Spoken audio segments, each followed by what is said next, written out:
اعوذ باللہ من الشیطان الرجیم بسم اللہ الرحمن الرحیم الحمد للہ رب العالمین والصلاة والسلام علی رسولہ الکریم وعلی اہل بیتہ الطیبین الطاہرین المعصومین اللہم صلی علی محمد وآل محمد۔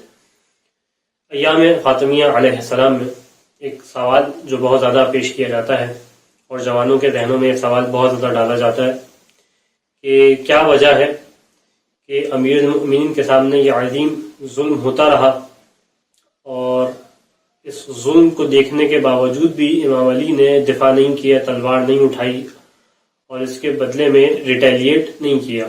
کیا وجہ ہے اس کی؟ اس سے پہلے کہ اس سوال کے جواب کی جانب آؤں،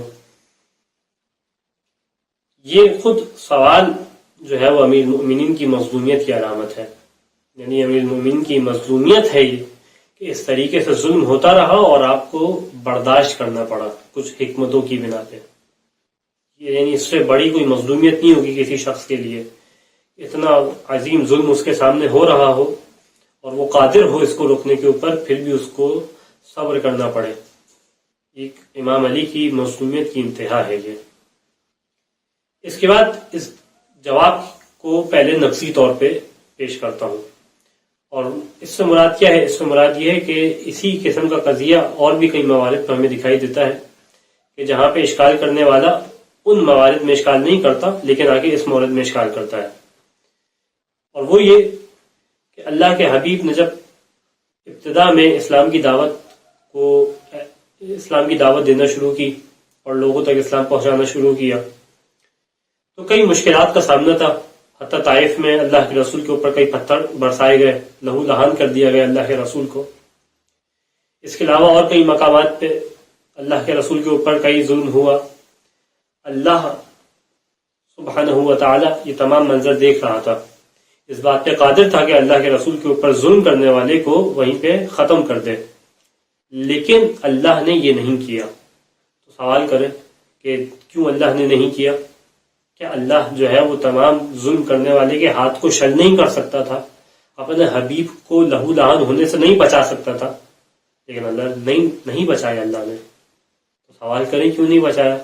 اسی طریقے سے اللہ کے رسول کے علاوہ باقی انبیاء کہ جن کے اوپر ان کی امتوں نے ظلم کیا، یہاں تک کہ بعض انبیاء کو امتوں نے قتل کر دیا، لیکن اس قتل کے باوجود بھی ہمیں یہ دکھائی نہیں دیتا کہ اللہ نے جو ہے وہ آسمان سے بعض امتوں کے اوپر عذاب بھی نازل کیا۔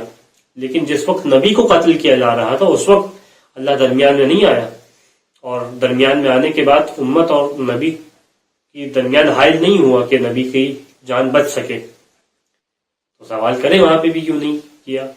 اسی طریقے سے خود اللہ کے رسول، آپ کہیں کہ آپ خدا کو چھوڑیں بندوں کی بات کریں، تو خود اللہ کے رسول کا معاملہ اگر دیکھا جائے کہ ایک طویل عرصہ ہے کہ جو اللہ کے رسول نے اسلام کا اعلان کرنے کے بعد سے ہجرت تک گزارا اور ہجرت سے پہلے تک گزارا، اور وہ مکے کے اندر ایک مشکل دور تھا مسلمانوں کے لیے کہ جو لوگ بھی اسلام کا اعلان کرتے تھے کہ ہم مسلمان ہوئے، ان کے اوپر ظلم و ستم شروع ہو جاتے تھے۔ آسان دور نہیں تھا وہ، حتیٰ بعض افراد کے اوپر اس طریقے سے ظلم ڈھائے گئے کہ ان کو شہید کر دیا گیا، لیکن اللہ کے رسول نے سب کو برداشت کیا، اور برداشت کرنے کے بعد بھی اعلان جنگ نہیں کیا مکے کے اندر۔ حتیٰ حجر عسقلانی جو برادران اہل سنت کے انتہائی مشہور و معروف شخصیات میں سے ہیں، وہ اپنی کتاب میں کیا لکھتے ہیں کہ جب جناب عمار یاسر کی والد اور والدہ کے اوپر ظلم کیا جا رہا تھا، کان رسول اللہ یمر بعمار و امہ و ابیہ، ان کے پاس سے گزرے، وہم یعذبون بالابطاح فی رمضان مکہ، اور ان کے اوپر ظلم کیا جا رہا تھا، مکے کی مٹی پہ لٹایا ہوا تھا، ان کے اوپر ظلم ہو رہا تھا۔ اس موقع کے اوپر بھی اللہ کے رسول نے ان کی جانب سے دفاع نہیں کیا۔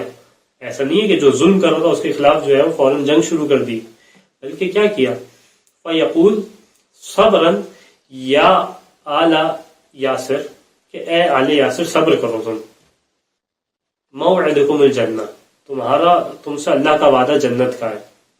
یعنی اس موقع کے اوپر بھی صبر کر رہے ہیں اللہ کے رسول، دفاع نہیں کر رہے۔ تو آپ سوال کریں نا اللہ کے رسول کے اوپر کہ کیوں دفاع کر رہے ہو، کیوں صبر نہیں کر رہے؟ اس کا مطلب ہے کہ بعض ایک مقامات ہیں جہاں پہ حکمت کا تقاضا یہ ہوتا ہے کہ جنگ نہ کی جائے بلکہ صبر کیا جائے. یہ تو اس کا جواب نقضی ہو گیا، یعنی کہ جو آپ اشکال کر وہی کئی موارد پہ پایا جاتا ہے. اب آتے ہیں جواب حلی کے پاس کہ جواب حلی کیا ہے اس کا. اور تو جواب حلی میں پہلی بات تو یہ کہ آپ سے کس نے کہا کہ امیر المؤمنین نے بالکل دفاع نہیں کیا اور تمام قضیہ ہوتا رہا اور امیر کائنات امیر المؤمنین ہاتھ پہ ہاتھ دھرے بیٹھے رہے اور یہ قضیہ دیکھتے رہے؟ ایسا نہیں ہے، بلکہ وہ کتاب، وہ بنیادی منبع جس سے یہ واقعہ ہم نقل کرتے ہیں کہ کتاب سلیم ابن قیس ہلالی نے جو کتاب لکھی، جو اسلام کی تاریخ کی اولین کتب میں سے ہے اور جس پہ ہم باقاعدہ تکیہ کرتے ہیں، جس کو ہم جو ہے وہ موثق کتاب مانتے ہیں. اس کتاب کے اندر جب روایت نقل کرتے ہیں اور یہ تمام قضیہ نقل کرتے ہیں تو اس قضیے کے فوراً بعد ایک جملہ کہتے ہیں، اور روایت کون کر رہے ہیں؟ جناب سلیم سے جناب سلمان فارسی روایت کر رہے ہیں، جو کہ خود رسول کے نزدیک انتہائی مقرب ترین شخصیات میں سے ہیں کہ سلمان من اہل البیت. اتنا ایک عظیم مقام ہے ان کا. یہ کیا کہتے ہیں کہ وَوَصَبَ عَلِيُّ بْنُ أَبِي طَالِبٍ فَأَخَذَ بِتَلَابِيبٍ، کہ جیسے ہی یہ ظلم ہوا، مولا کائنات سے بیٹھے دیکھ نہیں رہے تھے، جیسے ہی یہ ظلم ہوا فوراً آگے بڑھے اور اس شخص کو، ظالم کو روکا امیر کائنات نے. فَأَخَذَ بِتَلَابِيبٍ، گریبان سے پکڑا. ثُمَّ حَذَّهُ فَصَرَعَهُ، اور اس کے بعد پکڑ کے زمین پہ پٹک دیا. یہ مولا کائنات صرف دیکھ نہیں رہتے بلکہ دفاع کے لیے فوراً آگے بڑھے جیسے ہی واقعہ ہوا.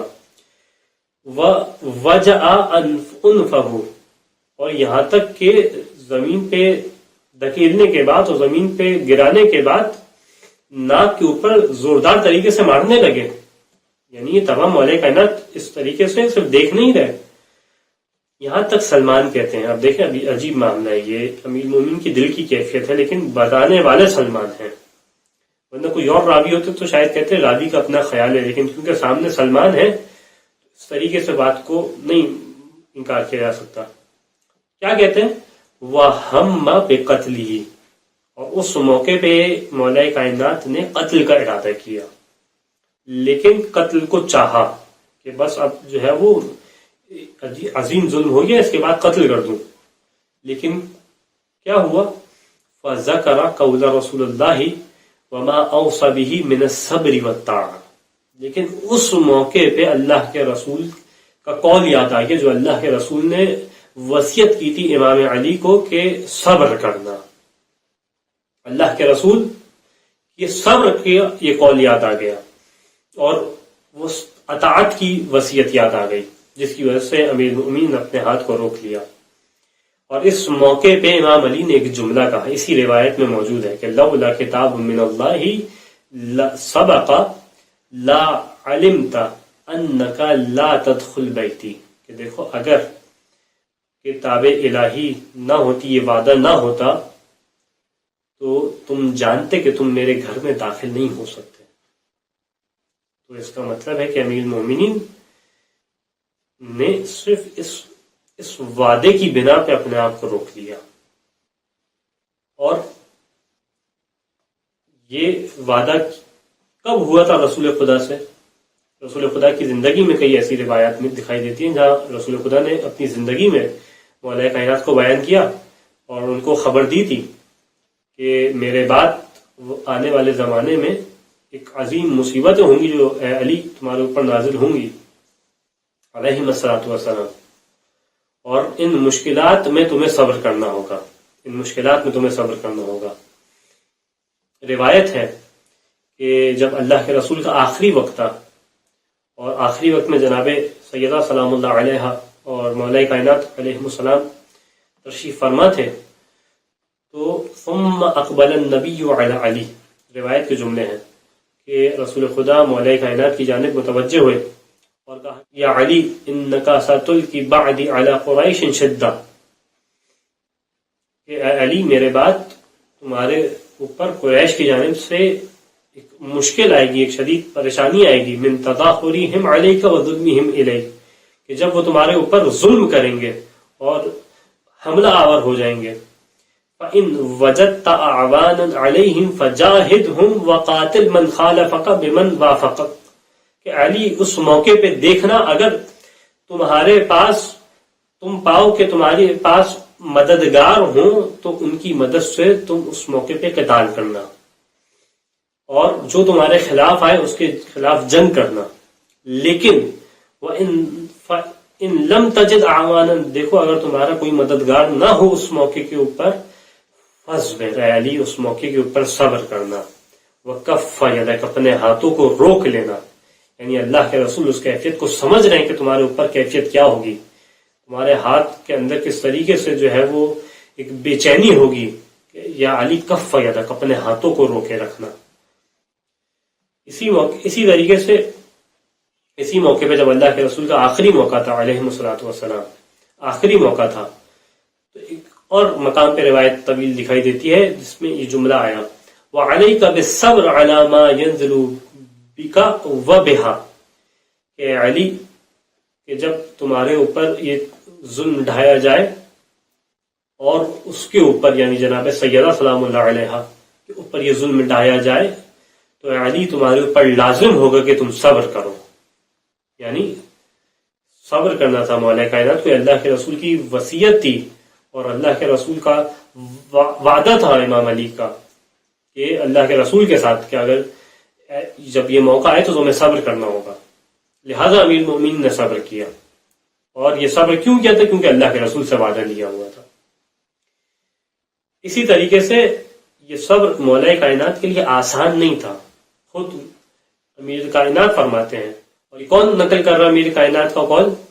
ابن ابی الحدید جو کہ علماء اہل سنت کے اکابر میں سے ہیں، وہ نقل کر رہے ہیں کہ صبرت وفی العین قضی کہ میں نے صبر کیا، لیکن کیفیت کیا تھی صبر کی؟ جیسے میری آنکھ کے اندر مٹی کا کنکر ہو. وفی الحلق شجا کتنا مشکل تھا یہ صبر کہ جیسے میری حلق کے اندر ہڈی پھنسی ہوئی ہو.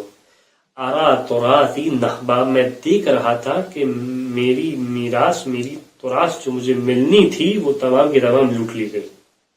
یہ سب دیکھ رہا تھا، آنکھ میں کنکر ہو، گلے میں ہڈی ہو، اتنا مشکل تھا صبر کرنا. لیکن امیر المومنین نے صبر کیا. اور اس موقع پہ سوال کیا جاتا ہے کہ حکمت کیا تھی اس صبر کی، کیا وجہ تھا کہ امیر المومنین کو رسول خدا نے یہ نصیحت کی کہ صبر کرنا.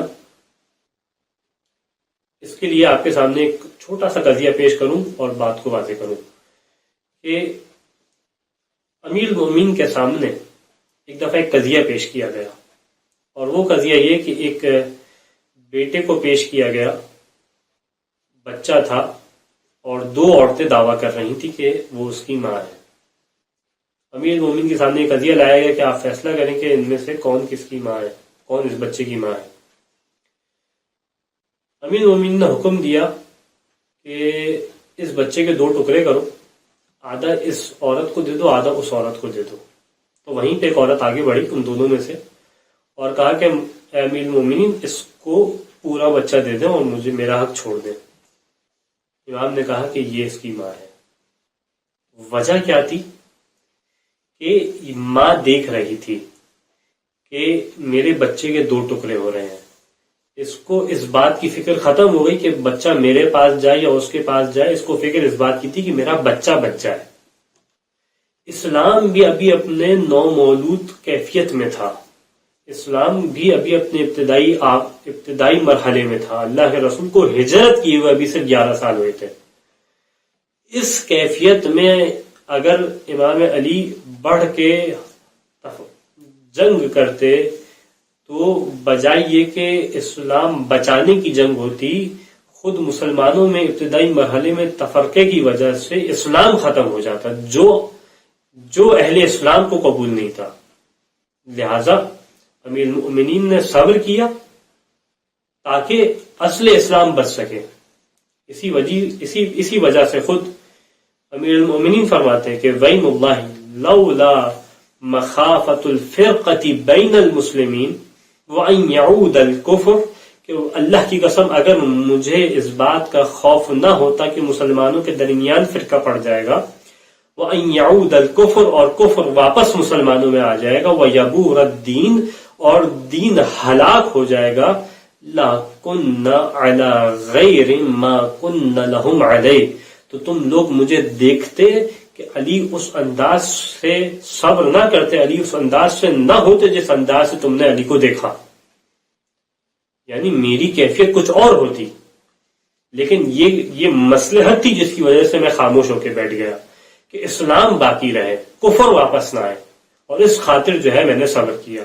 اور اس حدیث کو بھی شرح نہج البلاغہ میں خود ابن حدید نے نقل کیا ہے، اہل سنت کے اکابر نے نقل کیا ہے، یعنی یہ وہ وجہ تھی کہ امیر المومنین نے تلوار نہ اٹھائی، جنگ نہ کی، اور اس کھل کے دفاع نہیں کیا۔ اور یہاں پہ آخری بات وہ یہ کہ اگر امام علی نے دفاع نہیں کیا، اس کا مطلب یہ نہیں ہے کہ کسی موقع پہ اپنے حق کا اظہار نہیں کیا، کسی موقع پہ یہ اظہار نہیں کیا کہ سامنے والا باطل پہ ہے۔ جہاں موقع ملا وہاں اپنے حق کا دفاع کیا، جہاں موقع ملا اس بات کو ظاہر کیا کہ ہم جو ہے وہ حق پہ اور سامنے والا باطل پہ ہے۔ اس کی سب سے بڑی مثال جو ہے نہج البلاغہ کا دوسرا خطبہ شقشقیہ، انسان جا کے مطالعہ کرے اس کو سمجھ میں آتا ہے امام علی اپنے حق کو بیان کر رہے ہیں، سامنے والے کے باطل پر ہونے کو بیان کر رہے ہیں۔ اس کے علاوہ اور کئی مقامات ہیں کہ جہاں امام علی بیان کرتے ہیں، خود نہج البلاغہ کے اندر کئی مقامات ہیں، انسان احتجاج تبرسی اٹھا کے دیکھیں، بیان کر رہا ہے امیر المؤمنین کس طریقے سے کہ یہ اس مشکل میں جو ہے وہ یہ حق ہمارا تھا اور کسی اور کا حق نہیں تھا یہ خلافت، اور یہ واضح طور پہ امام علی نے اپنی حیات میں اس کو بار بار سامنے پیش کیا۔ خداوند متعال سے دعا ہے کہ امیر المؤمنین کی اس مظلومیت کے صدقے میں جہاں بھی شیعان اہل بیت علیہ السلام رہتے ہیں ان سب کی حفاظت فرمائے، اور تجھے امیر المؤمنین کی اس مشکل کا واسطہ اہل بیت علیہ السلام کے مکتب سے جو قریب آنا چاہتا ہے اس کو قریب آنے کی توفیق عطا فرمائے۔ وآخر الدعوانا الحمد للہ رب العالمین۔